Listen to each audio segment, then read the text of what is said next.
there was no resolution. দেখুন normally যেটা হয় এটা এমএলএ এমপিদের, যখন আমি এমএলএ বলতে পারবো, এমপিদের ক্ষেত্রে এটা হচ্ছে বসে আলোচনা হয়, সবাই করে অ্যাটেন্ডেন্স হয়।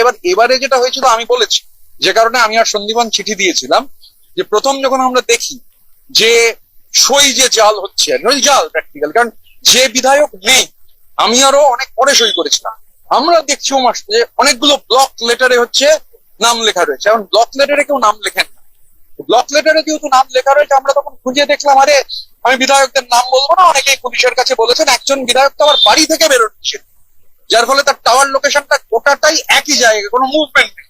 বাকি যারা এরকম এমএলএ আছেন তাদের মুভমেন্ট ছিল, কিন্তু ওই তারা ছিলেন না মিটিং।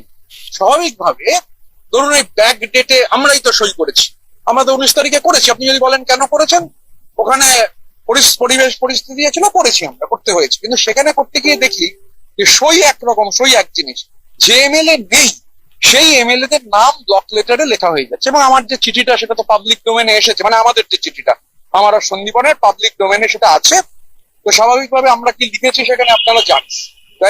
আর স্পিকারের তো কোনো পলিটিক্যাল পার্টি হয় না, speaker custodian of the house. তো এবং তার অনেক উদাহরণ রয়েছে আমাদের দেশে, স্পিকার পদ, স্পিকার।